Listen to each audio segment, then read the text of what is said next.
আপনি বিড়াল ভালোবাসতেন জানার পর থেকে কোনোদিন বিড়ালকে অন্য প্রাণীদের মতো দেখিনি।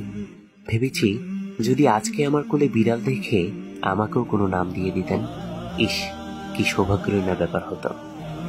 রসুলুল্লাহ থেকে পাওয়া নাম, এ কি চারটিখানি কথা? রসুলুল্লাহ থেকে নাম পেয়ে আবু হুরায়রা রাদিয়াল্লাহু তাআলা আনহু কত খুশি না হয়েছিলেন সেদিন। সারা জীবন তার নাম এটিই ছিল। পেঁয়াজ পছন্দ করতাম ভীষণ। ছোটবেলায় যখন তরকারি থাকতো না, কাঁচা পেঁয়াজ আর পান্তা ভাত খেতাম। এমনকি বাহিরে যে কোনো নাস্তার সাথে পেঁয়াজ ছাড়া যেন চলতই না আমার। কিন্তু যখন শুনলাম আপনি এটা অপছন্দ করতেন, তখন থেকে আমিও কাঁচা পেঁয়াজ আর কখনো খাইনি। আপনার প্রিয় এক খাবার ছিল লাউ। এটা জানার পর থেকে আমার সামনে লাউ তরকারি এসেছে, কিন্তু আমি তা না খেয়ে রেখেছি, এমনটা কখনো হয়নি। আপনি সুগন্ধি পছন্দ করতেন জেনে সংগ্রহ করেছি অনেকগুলো আতর। সেই ঘ্রাণে আমার আপনাকে মনে পড়ে। সাহাবীরা যেভাবে আপনার ঘাম মোবারক সংগ্রহ করে আতর হিসাবে ব্যবহার করত, আমার সেরা আতরগুলোতে মাঝে মাঝে আমি আপনার সেই ঘামের সুগন্ধ আবিষ্কার করি।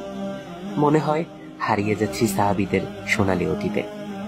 আপনি কখন কি করতেন, কিভাবে খেতেন, কখন ঘুমোতেন, কিভাবে আদব আখলাক আর ইবাদতে মশগুল হয়ে যেতেন, এসব ভাবতে ভাবতেই যেন দিন কেটে যায় আমার। প্রতিটা কাজে আপনার সুন্নতের অনুসরণ করি, যদিও সবটা পারা হয়ে ওঠে না।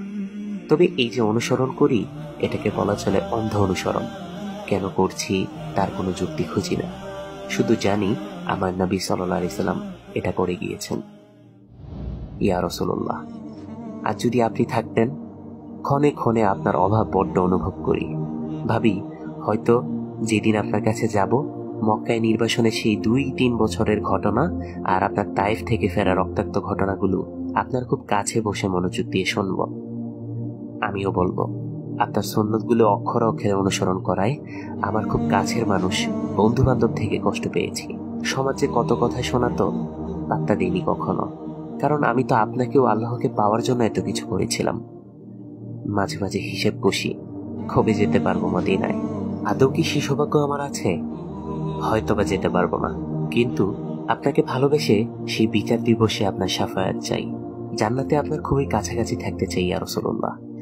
যেখানে থাকবে ওমর রাদিয়াল্লাহু তাআলা আনহু, যেখানে থাকবে আবু বকর রাদিয়াল্লাহু তাআলা আনহু, যেখানে থাকবে আলী রাদিয়াল্লাহু তাআলা আনহু, যেখানে থাকবে ওসমান রাদিয়াল্লাহু তাআলা আনহু।